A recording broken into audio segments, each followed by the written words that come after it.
샬롬 샬롬 샬롬 샬롬 샬롬. 하나님 사랑합니다. 여러분 주 안에서 사랑합니다. 우리 아가서 8장 지난주에 우리 그 주석적인 부분 전체적으로 저희들 한번 쭉 훑어봤고, 오늘은 5절에서 13절을 중심으로 교회의 큰 사랑이라는 말씀으로 은혜를 나누도록 합니다. 8장 5, 6, 7절에 보니까 그의 사랑하는 자를 의지하고 거친 들에서 올라오는 여자가 누구냐 이렇게 묻죠. 너로 말미암아 내 어머니가 고생한 것, 너를 낳은 자가 애쓴 그곳 사과나무 아래서 내가 너를 깨웠노라. 너는 나를 도장같이 마음에 품고 도장같이 팔에 두라. 사랑은 죽음같이 강하고 질투는 스울같이 잔인하며 불길같이 일어나니 그 기세가 야외의 불과 같으니라. 7절입니다.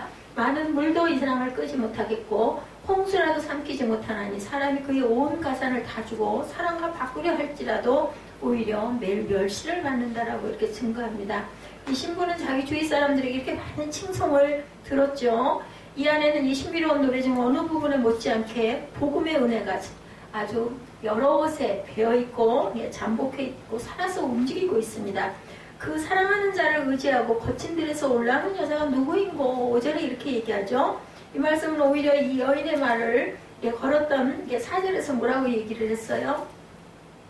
예루살렘 딸들아, 내가 너에게 부탁한다. 사랑하는 자가 원하기는 흔들지 말고 깨우지 말라고 그러죠. 그 얘기처럼 예루살렘 여자들의 말이에요. 그들은 이 여인을 보며 정말 복되다라고 부럽기도 하고 그리고 칭찬하기도 하죠. 하늘의 천사들과 땅에 있는 이 여인의 모든 친구들은 이 여인의 행복을 기쁘게 바라보고 있는 관객들이다. 영화나 연극으로 보자면 그렇죠. 유대교회는 신의 능력과 은총으로 부축을 받으면서 광야로부터 올라갔어요. 그죠? 신명기 32장 10절과 11절에 증거합니다. 또한 기독교회는 그리스도의 은혜에 의해 낮고 황량한 처지에서 일으켜 세워졌다고 갈라디아서 4장 26절에 증거합니다. 한 사람 한 사람의 성도들의 은혜의 권능으로 말미암아 거룩한 신뢰와 또한 만족으로 그들의 사랑하는 자인 예수 그리스도를 의지하고 거친 들에서 올라오게 될 때 그들은 사랑스럽고 존경을 만하고 그들 속에 역사하는 하나님의 은혜는 감탄의 대상이 될 것이다라는 그러한 뜻을 갖고 있다. 이것은 다음 세 가지 경우에 있어 영혼의 아름다움과 신적 은혜의 경이로움을 말하는데, 첫 번째 죄인의 돌아섬에 있어서 죄스러운 상태는 거친 들과 같아서입니다. 하나님과 교제로부터 멀리 떨어져 있는 불모지에서 메마른 땅으로 그곳에는 진정한 위로라고는 있을 수 없다. 그래서 사막 표현하면은 그렇죠. 아주 공고하고 황량하고 먼지를 나고 뜨겁고 그저 쉴 곳이 없는 이런 거 사막 같다라고 얘기하죠. 이러한 상태는 방황하고 부족한 상태를 가리키고 있습니다. 우리는 이런 거친 들에서부터 탈출하여 올라오는데 주력을 해야 되겠다. 그것은 진정한 회개와 그리스도의 은혜가 주시는 힘으로만 가능하죠. 우리 힘으로는 불가능합니다. 우리는 사랑하는 그분을 의지하고 그의 팔에 안 끼워서 이 광야로부터 올라오도록 해야 한다. 오늘 본문 내용이 그렇죠. 그리고 두 번째로는 성도의 위안에서 죄를 확실히 깨닫고 그 때문에 참으로 겸비하게 된 영혼은 어쩔 줄 모르는 가운데 어디에 있다고 그래요? 거친 들에 있는데, 이런 경우에 이 광야로부터 나올 수 있는 길은 믿음으로 우리의 사랑하는 자 되시는 그리스도를 의지하는 것밖에 없다. 그래서 우리가 우리 스스로 뭔가 잘한 공로로 우리가 구원을 받는다면 얼마나 그죠? 우리가 자랑할 것이며 얼마나 그죠? 자존을 내세울 것 같아요. 그죠? 그렇기 때문에 너희들로부터 자랑하지 못하게 하려고 그 구원은 하느님이 거저주신다라고 말씀을 합니다. 우리 자신의 총명에 의지하거나 우리 자신의 의로움이나 힘을 우리에게 충분한 것으로 절대로 신뢰해서는 안 된다. 어떤 사람도 그 길은 야훼 하나님의 강한 힘 가운데 그의 의로움을 오직 그의 의로움만을 외치며 계속 나가는 것뿐이다. 그러니까 하늘의 문을 여서서 그 찬양이 귀에 잔잔하게 들리네. 이래서 특성이 굉장히 중요한 거예요. 그죠? 그 가사 중에 그렇게 말씀하고 있죠. 하나님만 내가 의지하고 나간다. 이곳에 오셔서 이곳에 임재하옵소서. 아주 그 곡조하고 가사가 저는 얼마나 좋은지 모릅니다. 그는 우리 의로우신 야훼이시기 때문이다. 그리스도께 속하는 자들의 구원에서 우리는 하늘과 교제를 가지며 이 세상의 광야로부터 올라가지 아니하면 안 된다. 죽으면 우리는 그리로 이주하여 그리스도를 의지해야 하죠. 당연히 지금 땅에 잠깐 사는 것은 우리가 잠깐 여행 왔어요. 머물러 있는 거예요. 그죠? 여기를 경험하고 우리는 누구나 어떤 사람이나 돌아갈 곳으로 돌아가야 하는데 그 호수에서의 삶을 우리는 아무도 알 수가 없어요. 그렇기 때문에 오만하고 교만하고 깨닫지 못하고 세상이 좋아서 여기가 좋사오냐고 있던 사람들은 다 심판을 받는다라는 걸 우리가 너무나 잘 압니다. 우리는 그에게 대한 믿음으로 살고 죽어야 한다. 내게는 산다는 것이 그리스도고 죽어서 얻는 것도 그리스도여야 된다. 우리가 작은 예수가 다 되어야 된다 그러죠. 그리고 예수의 그 삶의 행동을 우리가 본받아가는 그러한 삶을 살아야 되겠다. 그리고 이 여인은 자기의 사랑하는 자에게 말합니다. 자기 및 딴 사람들이 그에게 전심으로 위로와 성공을 경험했던 과거 사실에 대해서 그에게 상기시켜주고 있죠. 그녀 자신의 입장에서 내가 이 사과나무 아래서 그대를 깨웠다. 5절에 그러죠. 즉 내가 기도로 주와 씨름하여 이긴 적이 한두 번이 아니었습니다. 누가 그랬어요? 야곱이 그죠? 뭐를 붙들고 그랬어요? 하나님을 붙들고 바짓가랑이에 매달려가지고 결국은 네가 나를 이겼구나라는 항복을 받아내는. 그러니 우리가 정말 그걸 읽을 때는 그냥 그랬구나 무슨 하나의 꿈 얘기 같기도 하고 어떤 환상 같기도 했지만 실제로는 야곱은 얼마나 고통스러웠을까. 그러니까 그렇게 절름발이가 되지 않았겠어요? 그런데도 끝까지 붙들고 늘어졌다는 거죠. 우리 믿음 역시도 이래야 된다는 겁니다. 내가 과수원으로 물주러가 사과나무, 그리스도는 바로 이 나무에 비유하고 있습니다. 2장 3절에도 나타나죠. 나의 사랑하는 자는 숲풀 가운데 사과나무 같구나 하고 아가서 2장 3절에 이렇게 나오고 있습니다. 사과나무 아래서 혼자 묵상하고 기도하면서 무화과 나무에 있던 누구처럼 나다나엘도 그랬었죠. 요한복음 1장 48절에 신앙의 행위를 하고 있을 그때입니다. 나는 나를 도우시고 위로해 주시도록 당신을 깨웠나이다. 이런 비유고 이런 고백입니다. 이것은 제자들이 폭풍우 속에서 그리스도를 깨우며 선생님이여 우리가 죽게 된 것을 주께서 돌아보지 않으시나이까 하고 호소했던 마가복음 4장 38절에 그러한 그 호소와 같다. 교회가 깨서서 어찌하여 주는 주무시나이까. 시편 43편 23절에도 이렇게 고백합니다. 우리가 믿음과 기도로 간곡히 하나님께 아뢰을 때 그리스도께서는 기꺼이 우리를 그저 도우시죠. 우리의 손을 잡아주시고 우리에게 응답하시고 이 믿음이 적은 자들아 어찌하여 두려워하느냐. 밤바다 가운데서도 이렇게 우리들에게 말씀을 하시죠. 믿음이 없다고 하시지는 않았어요. 믿음이 작은 자들이야. 믿음이 적다라고 말씀을 하시죠. 그리스도의 그런 즉각적인 응답에 대한 우리의 체험으로 우리는 용기를 얻고 그에게 직접 엽주는 일을 계속해야 하고 약해지지 않고 한층 열심히 애를 써야 되겠다. 그래서 시편 34편 4절에 내가 야훼께 구하며 그가 내게 응답하셨도다. 우리가 구하면 응답해 주세요. 하나님은 하나님의 얼굴을 구하는 자들에게는 누구에게나 반드시 나타나요. 근데 어떻게 구해야 하냐면 전심으로 구해야 된다는 게 중요합니다. 그냥 입술로만 말로만 하고 말아서는 안 되는 거죠. 우리 온 마음과 우리의 온 뜻을 가지고. 그러니까 예수님께서도 하나님의 아들이심에도 불구하고 땀방울이 핏방울이 되도록 기도를 하셨어요. 그랬을 때 하나님께서 하나님의 나라를 보여주셨던 것처럼 우리도 그래야 돼. 우리도 하나님의 자녀이기 때문에 그래야 되겠죠. 내가 야훼께 구하매 그가 내게 응답하셨도다. 타인들 또한 다음에 나오는 것처럼 그리스도께서 우리에게 유사한 위로를 경험합니다. 저희도 나와 마찬가지로 주를 앙망하고 그 광채를 입었나이다. 시편 34편 5절입니다. 거기서 내 어미가 너를 낳았으니 그것은 곧 세계교회 혹은 믿는 영혼으로서 이들 속에서 그리스도의 형상이 이루어지는 것이다라고 갈라디아서 4장 19절에서 말합니다. 너로 말미암아 내 어머니가 고생한 곳 너를 낳은 자가 애쓴 그곳 어디? 사과나무 아래서 내가 너를 깨웠다라고 말씀하죠. 그들은 당신에게서 얻을 유익의 위로를 위하여 고통 중에 있었고 큰 슬픔으로 무엇을 해산의 고통을 당하고 있었다. 그러니까 벌써 이미 어디서부터 태중에서부터 하나님께서는 우리를 깨웠다라고 말씀을 해요. 근데도 우리는 그걸 깨닫지 못했다. 그러나 그들은 당신을 낳았죠. 고통은 항상 계속되지는 않습니다. 확신 속에서 산구하던 자들은 드디어 뭐예요? 귀한 열매를 잉태한 그 열매를 탄생시키죠. 그래서 내가 너를 낳았도다 라고 말씀을 합니다. 구주 탄생의 기쁨 때문에 뭐가 다 잊어버려져요? 고통은 잊혀져 버린다. 예수께서 탄생하신 것처럼 우리들 또한 우리 자녀를 그런 고통과 해산 속에 산고의 고통 속에서 낳고 그 자녀를 낳은 그 바라봄의 기쁨으로 모든 것들을 또한 우리는 상쇄하고 기뻐한다라는 거죠. 그래서 아이 가졌을 때 아이 낳을 때 진통할 때는 절대로 아이 안 낳겠다고 그러죠. 그러다 또 아이가 커가지고 돌쯤 되면 또 아이를 하나 좀 가졌으면 이런 마음을 갖는다고 합니다.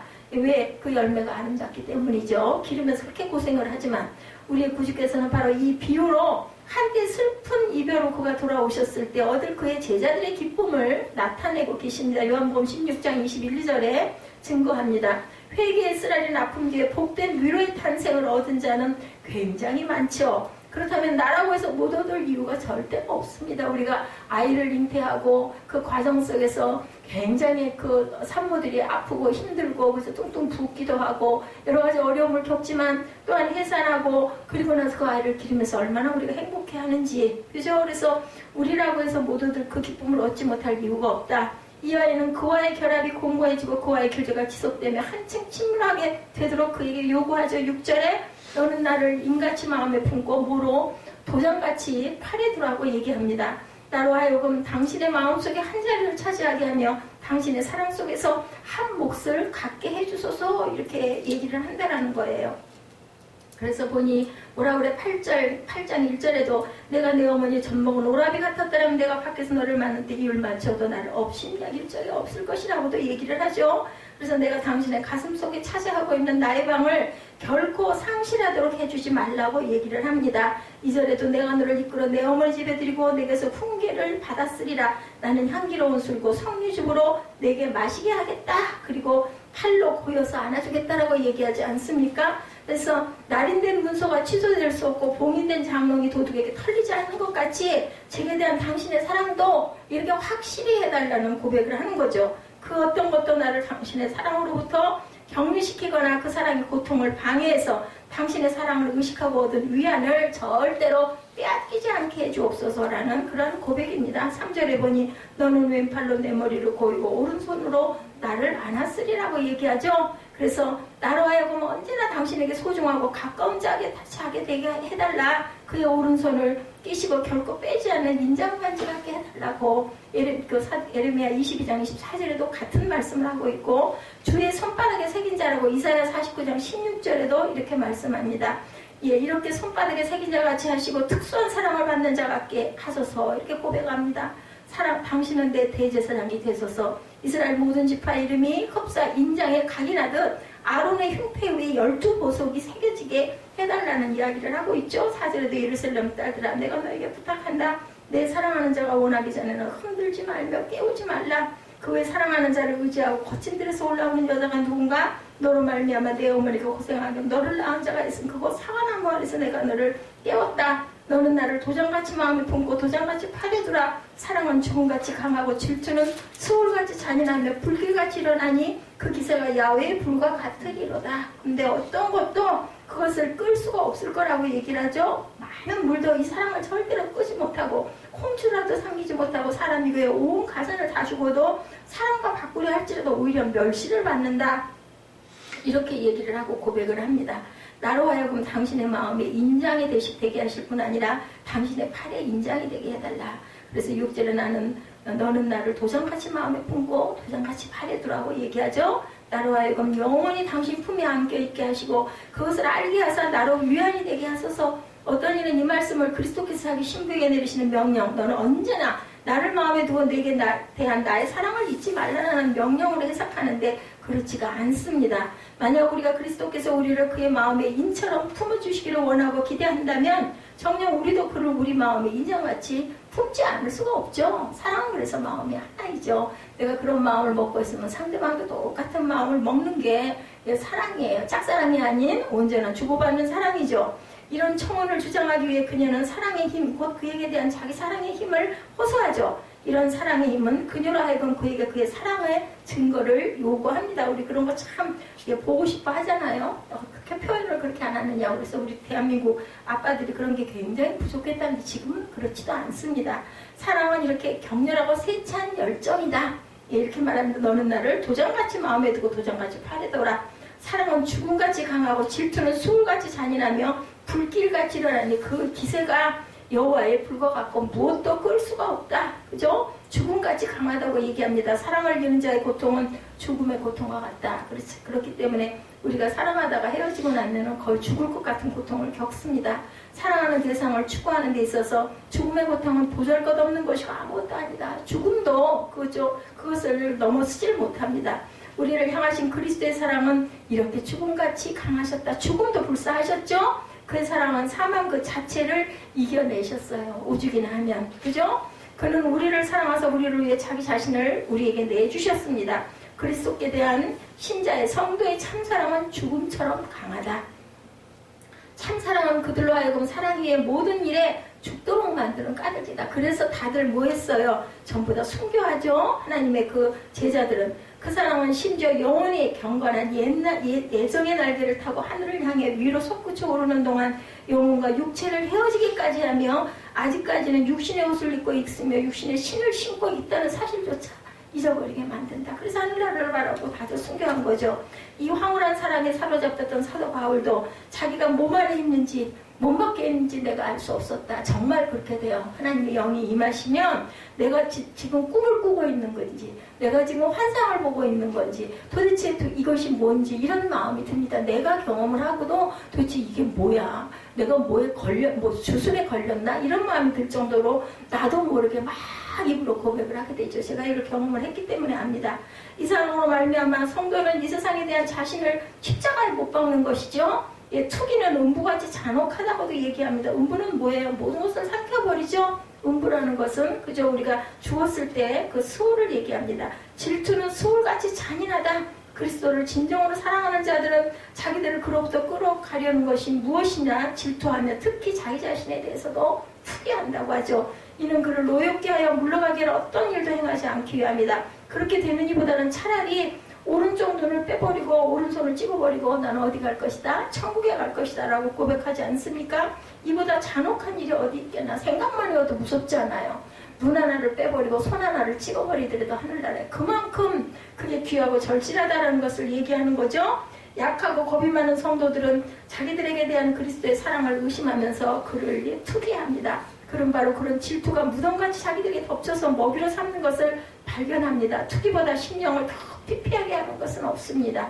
그러나 그리스도께 대한 투기는 그에게 대한 저의 사랑의 강도를 증명한다. 하나님을 그저 그 열정 속에 갈그려서 침도하는 자가 천국을 차지한다라는 얘기도 합니다. 거기서 나온 수도 우리 성경에는 없는데 그름 그리고 불길과 광선은 매우 강하다. 그것을 믿을 수 없을 정도로 냉렬함과 견딜 수 없을 정도로의 힘으로 타오른다. 그래서 그것은 격렬한 불길이 나오는 숯불 같으며 번갯불처럼 강력히 꿰뚫는 불꽃 여호와의 불과 같다고 시편 29편 7절에 이렇게 증거합니다. 거룩한 사랑은 영혼 안에 격렬한 열을 발생하는 불이다.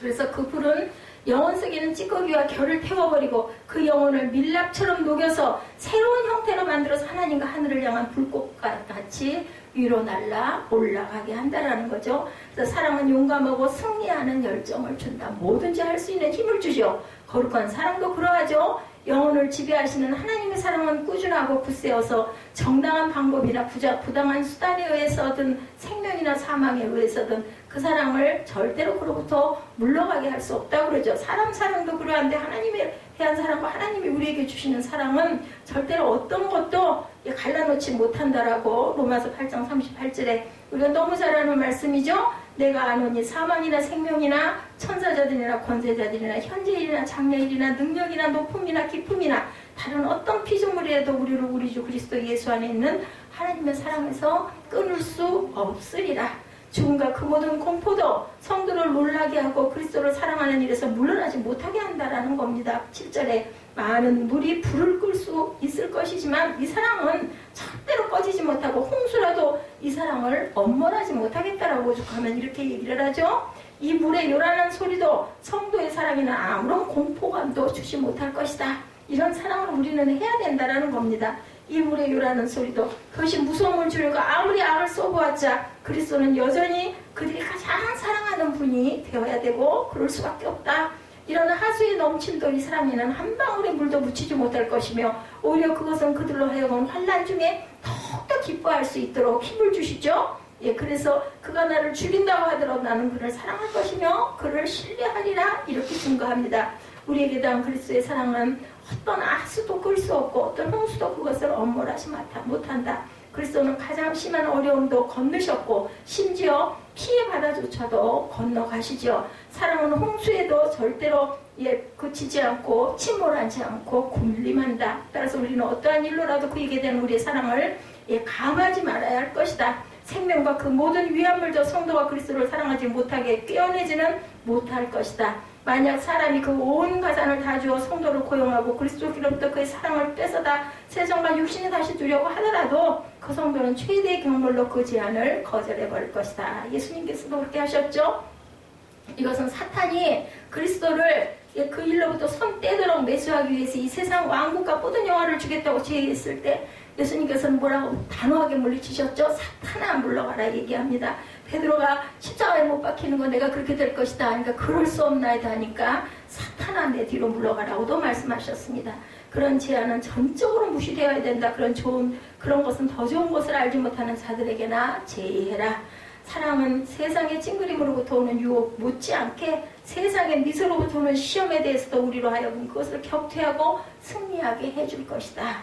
어떤 자는 이 말씀에 대해서 의미를 부여합니다. 사람이 만일 사랑 대신 그의 상당한 것으로 그에 대한 보상이 되는 것으로 생각하고 자기의 모든 가산을 그리스도께 드리고자 한다면 그것은 멸시를 받을 것이다. 즉 그리스도는 우리의 것을 구하시는 게 아니라 우리를 구하시고 재물을 찾으시는 게 아니라 심령을 찾으신다. 그래서 중요한 거는 돈보다도 마음이 중요하다라는 거죠. 그리고 그리스도는 우리의 것을 구하는 게 아니라 우리 자신을, 내 자신을 원하신다라는 거. 우리가 가진 어떤 것도 다 소용이 없어요. 그건 뭐 다 하나님이 주신 건데요. 그죠? 이제 다만 우리는 그것의 표현의 방식이 가장 내게 있는 귀하고 소중한 걸 하나님께 드리는 마음인 건데 하나님께서는 상한 심령을 받으신다고 말씀합니다. 그래서 고린도전서 13장 1절에도 내가 가난한 자를 먹이기 위하여 내 모든 재화를 나눠준다 할지라도 사랑이 없다면 그것은 아무것도 아니니라 라고 증거하죠. 이와 같이 성도들은 그리스도의 영향을 받는 자들이다. 그의 섭리가 주시는 여러 가지 은사들도 그의 사랑에 대한 확신이 없다면 절대로 아무 소용이 없다는 거죠. 그래서 8절부터 14절에는 순결하고 성숙한 삶에 대한 그런 말씀을 합니다. 순결한 사랑과 성숙한 삶. 우리에게 있는 작은 누이는 아직도 유방이 없구나 라고 시작하죠. 우리는 그동안 아가서 묵상을 통해서 주님의 사랑을 새로운 방법으로 느끼고 배웠습니다. 사랑하느냐 하지 않느냐 하는 것보다 사랑의 표현 방법, 사랑의 전달 방법이 무지할 때 우리가 사랑의 기가를 느낄 때가 많다. 그런 면에서 아가서는 우리가 주님께로부터 어떤 사랑을 받고 있고 어떤 사랑을 어떻게 표현해야 하는지 아름답게 교훈을 하고 있습니다. 오늘 마지막 본문에서 우리는 술람미 여인의 오라버니들이 누이를 아끼고 사랑하는 마음으로 아직 미숙한 자매를 돕고자 세심하게 신경 써주는 표현들을 배웠습니다. 오늘 한 절씩 묵상하며 은혜를 마지막입니다. 그죠? 아가서 마지막 절이죠? 8절에 우리에게 있는 작은 누이는 아직 유황이 없다는 말씀은 아직 혼인기에 이르지 못한 미성년을 말하는 표현으로 영적으로 보면 미성숙한 성도를 가리킵니다. 지금 오라비가 어린 동생을 생각하던 교회 내에서 믿음이 어려서 넘어지기 쉬운 미숙한 성도들이 있죠. 이들을 잘 돕는 것이 먼저 믿는 자들의 할 일이다. 그래서 우리 선배들이 해야 할 일들입니다. 미숙한 어린 성도들 잘 돌봐주지 않으면 교회 성장이 이루어지지 않는다. 그래서 가장 중요한 것이 그 유치부, 그죠? 그리고 유년부라고 얘기를 합니다. 아주 어린 아이들을 밥을 먹여도 안 되죠. 젖을 먹여야 되죠. 그렇지만 모든 것을 이렇게 배려하고 잘 죽서부터 시작해서 열심히 먹여서 길러야 된다는 겁니다. 어린 자녀를 바르게 교육하는 비결은 부모들이 먼저 바로 서야 된다. 내가 먼저 쓰고 내 자녀를 세워야 되지 않겠습니까? 어린 자녀들은 부모의 일거일동을 보고 배우고 그대로 따라감으로 모든 면에서 본을 보이는 것이 중요한 것. 그것보다 중요한 것은 없다. 그래서 제가 가끔 문득문득 생각해요. 우리 아들이 내 믿음이 부족해서 저 아들이 자꾸 반발을 하고 옆길로 자꾸 가나 그런 생각을 하면 참 제가 어찌 몸둘 바를 모릅니다. 그러므로 누구에게서 믿음 생활을 배웠느냐 어떤 교회를 다녔느냐 하는 것 굉장히 중요하다. 주의 종이 굉장히 주의 종 책무가 무겁습니다. 어린 자녀들은 하나님의 말씀으로 가르치는 것이 가장 중요한데 잠언 22장 6절에 마땅히 행할 길을 아이에게 가르치라 그리하면 늙어도 그것을 떠나지 아니하리라고 말씀합니다. 신앙생활도 마찬가지죠. 어린 성도 때 바르게 가르쳐야 되고 바르게 자라야 됩니다. 그래서 바른 신앙생활을 해야 가장 중요하고 그런 의미에서 1대1 교사들의 역할이 굉장히 중요해서 요즘에는 중대형교에서도 1대1로 양육을 합니다. 새로운 초신자를 딱 맡겨주죠. 미리 와서 배웠던 그런 사람이 그럼 또 본인들도 배운 걸 그대로 또 아래에 새로 들어온 그 초신자들에게 알려주면서 본인도 또 은혜를 받아요. 그걸 입술로 고백을 하면서 주께서도 말씀하시죠. 예루살렘의 딸들아 나를 위해 울지 말고 너희와 너희 자녀들을 위해서 울어라. 자녀를 위한 눈물의 기도는 반드시 자녀를 바른 길로 돌아오게 한다는 거죠. 유방이 없다는 것은 젖을 내어 자녀를 기를 수 없다는 뜻이고 이 말은 영적으로도 믿음의 후배들을 기를 수 있는 역량이 없다라는 말씀을 상징합니다.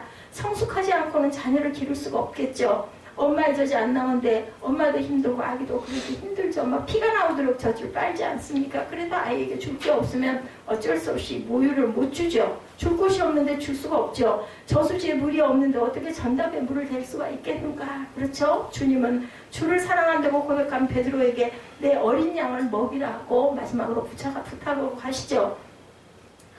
다음에 나오는 성벽은 방어와 수비를 목적으로 존재하는 것으로 여자의 정조를 가리키고 견고한 인격을 비유합니다. 사랑에 민감한 사춘기 시기에 항상 조심해야 되겠죠. 8절에 보니 유방이 없다. 그때 청혼을 받는 날에 우리가 그를 위하여 무엇을 할까? 그리고 9절이죠. 그가 성벽이라면 우리는 은망대를 그 위에 세울 것이요 그가 문이라면 우리는 백향목 판자로 두르겠다 얘기합니다. 나는 성벽이고 내 유방은 망대 같으니 그러므로 나는 그가 보기에 화평을 얻은 자 같구나. 이렇게 넉넉하게 가진 것들이 있어야 줄 수가 있다라는 거죠. 사랑에 민감한 사춘기에는 항상 조심해야 될 것, 진정한 사랑은 항상 순결을 지키도록 도와준다라는. 그래서 자녀는 사랑으로 길러야 한다고 합니다. 주를 향하여 이 소망을 가진 자마다 그의 깨끗하신 것 같이 자기를 깨끗하게 하느니라. 요한일서 3장 3절에도 증거합니다.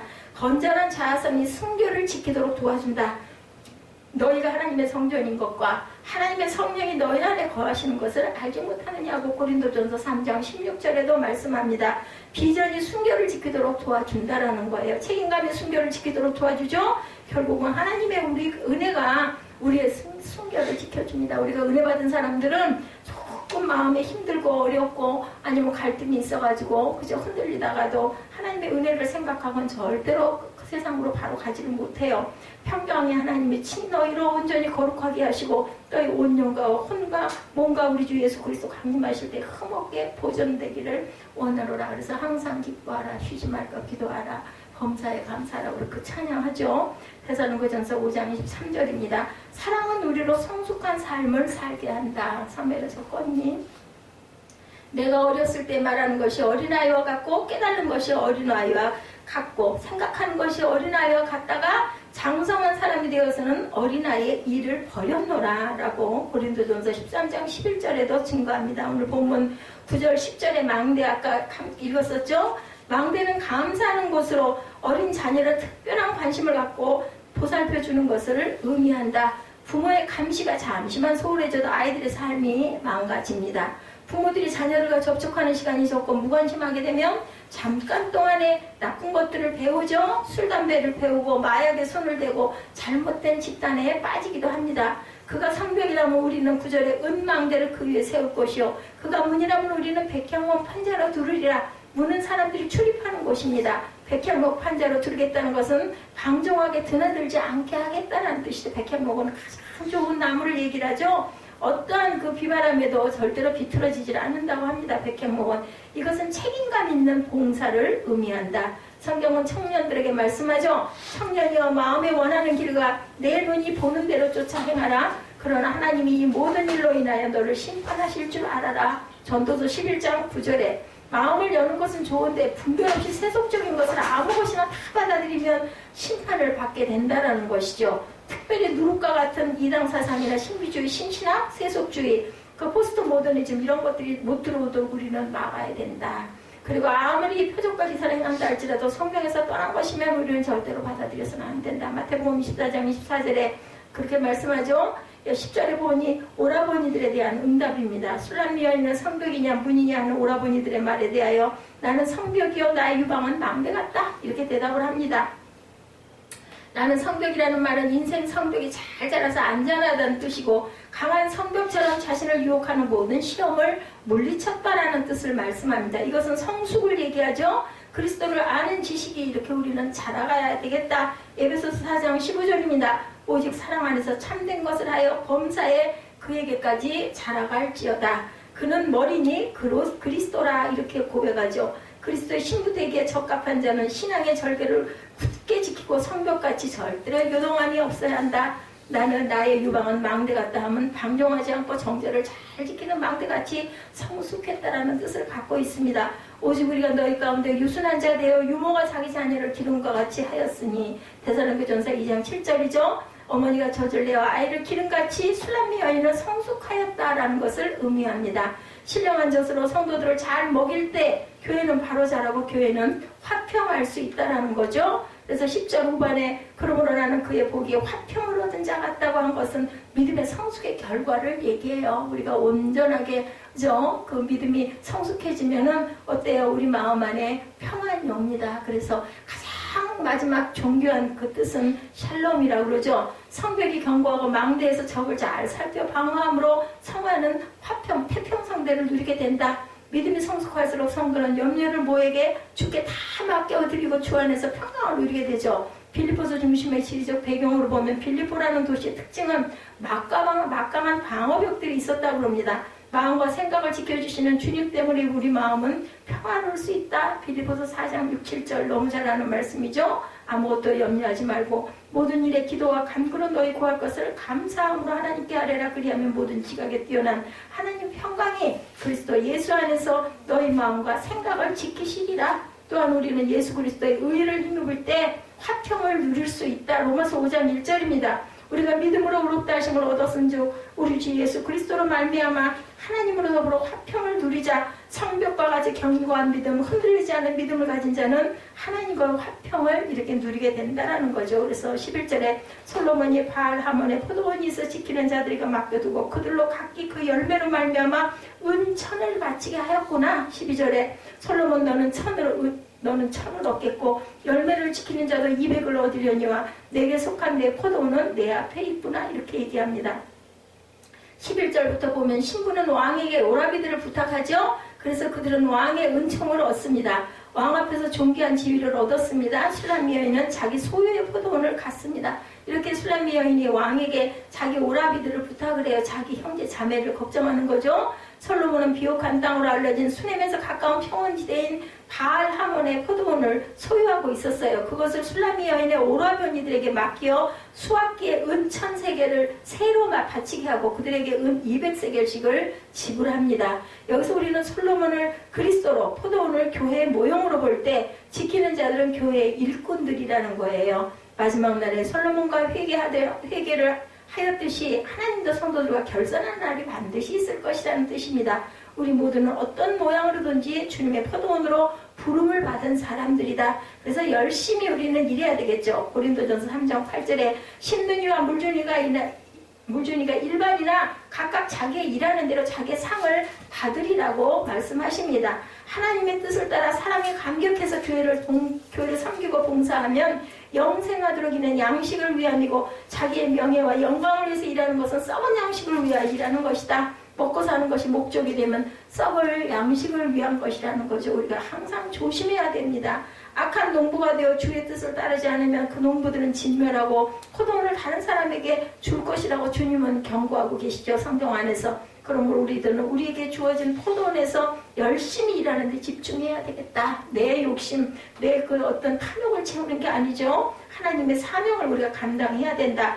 이 세상 만물은 결국 주님을 사랑하고 믿음을 지키는 자의 것이 된다고 고린도전서 3장 21절에서 23절에 증거합니다. 오늘 본문 13절에 너 동산에 거주하는 자야 친구들이 내 소리에 귀를 기울이니 내가 듣게 하려무나. 14절 마지막 절입니다. 내 사랑하는 자야 너는 빨리 달려라. 향기로운 산 위에 있는 누르와도 같고 어린 사슴과도 같아라. 이제 마지막 두 절은 아가서의 결론입니다. 신랑과 신부의 노래 요 화답을 끝내고 있죠. 또 동산에 거한 자야 동무들이 내 소리에 귀를 기울이니 나로 듣게 하려무나. 성도의 영광은 동산에서 주와 함께 동거하는 거 당연하죠. 히브리서 13장 그 14절에 증거합니다. 성도의 영광은 주님과 함께하는 삶이 전도보다 당연히 우선하죠. 그런 삶이어야 전도할 수가 있는 거죠. 주님과 함께하는 삶이 풍성해서 부족함이 없게 되고, 내가 풍성하고 넘치면 어때요? 주변에다 막 얘기하고 싶지 않습니까? 기쁨으로 주의 궁정에서 한날은 다른 곳에서의 첫날보다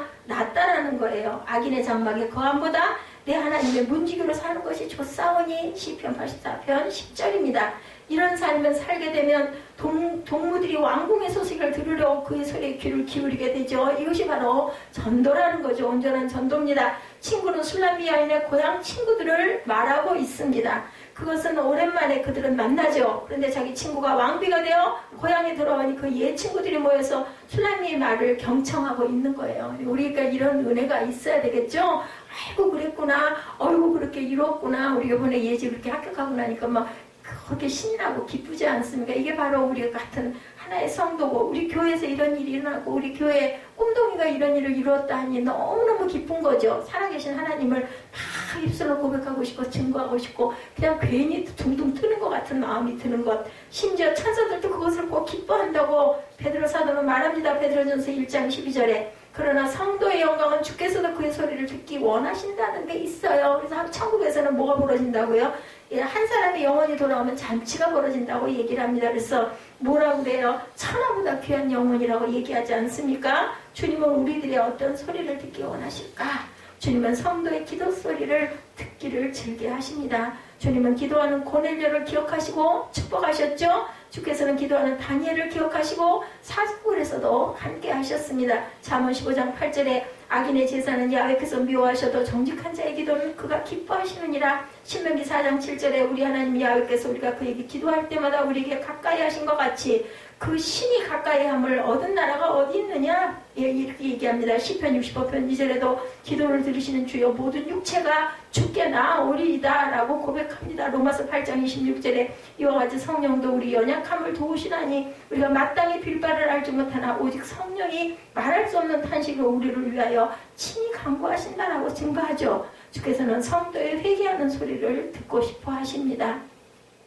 시편 34편 18절에 야훼는 마음이 상한 자에게 가까이 하시고 중심에 통해하는 자를 구원하시는도다. 누가복음 15장 7절에 내가 너에게 이르노니 이와 같이 죄인 하나가 회개하면 하늘에서 회개할 것 없는 의인 99을 인하여 기뻐하는 것보다 더하리라고 말씀합니다. 누가복음 15장 10절에 내가 너에게 이르노니 이와 같이 죄인 하나가 회개하면 하나님의 사자들 앞에 기쁨이 되느니라. 주께서는 성도의 찬송 소리를 듣기 원하시고 주 안에서 열심히 모이는 것을 기뻐하십니다. 시편 69편 30절에 내가 노래로 하나님의 이름을 찬송하며 감사함으로 하나님을 광다하다 하시리니 이것이 곧 소뿔뿔이 굽이 있는 황소를 드림보다 야훼를 더욱 기쁘게 하게 될 거라. 소 한 마리를 드리는 것보다 하나님은 더 기뻐하신다. 그래서 마태복음 18장 20절이죠. 두세 사람이 내 이름으로 모인 것은 나도 그들 중에 있느니라고 말씀을 합니다. 자, 이제 마지막 절이죠. 마지막 신부의 노래는 사랑하는 신랑을 빨리 오라고 부르는 마음의 열망을 표현하는 거죠.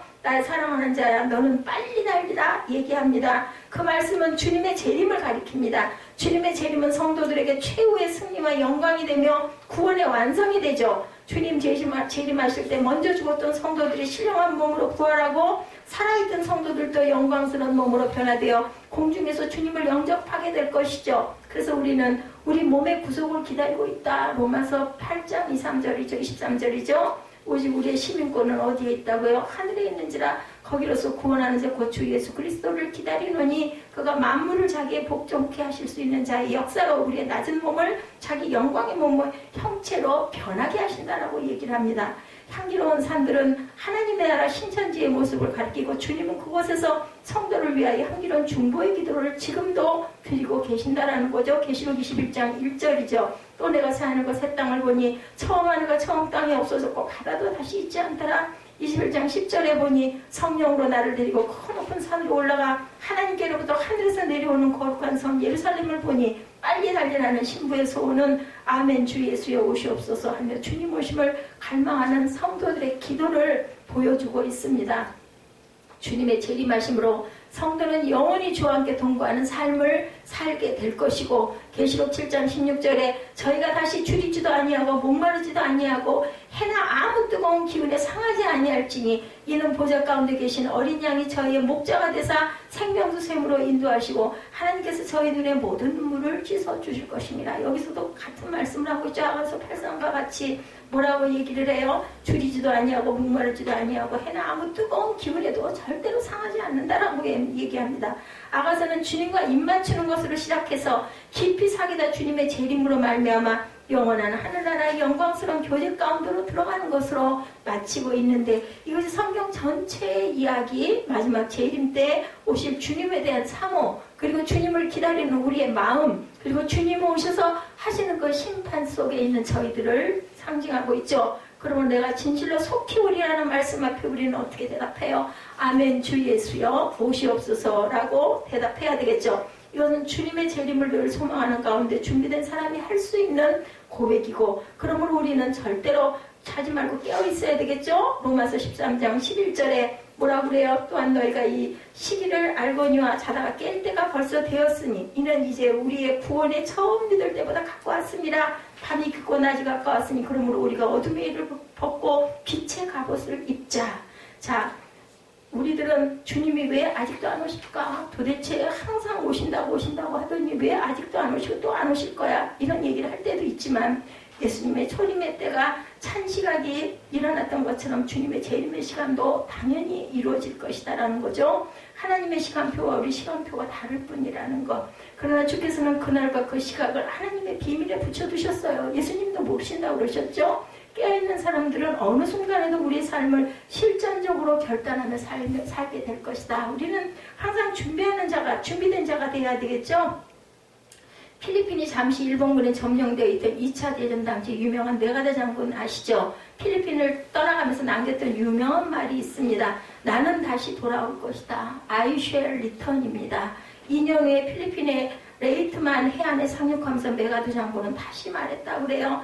약속한 대로 나는 다시 왔습니다. As I promised you, I came 하고 얘기했다고 그래요. 이 결산의 날, 이 심판의 날을 바라보면서 오늘이라도 삶의 순간을 우리는 구체적으로 어떻게 살아야 할 것인가를 생각해야 되겠다. 베드로 사도는 무엇보다 기도하라고 얘기하죠. 그리고 사랑하라고 외칩니다. 기도하며 깨어있는 사람, 사랑하며 주의 계명을 지키고 있는 사람에게 있어서 주의 재림은 가장 감격스럽고 영광스러운 시간. 그리고 세상적인 거 좋아하고 죄짓고 세상 속에서 취해 있던 사람들은 그 순간이 가장 두려운 순간이라는 거죠. 내가 진실로 속히 오리라는 말씀 앞에 우리는 아멘 주 예수여 오시옵소서 하고 응답할 뿐이라는 거. 그 기도를, 그 입술의 고백을 항상 우리는 입술에 함께 담고 있어야 되겠다는 것. 이런 고백이 저와 여러분이 고백이 되시기를 주님의 이름으로 축복합니다.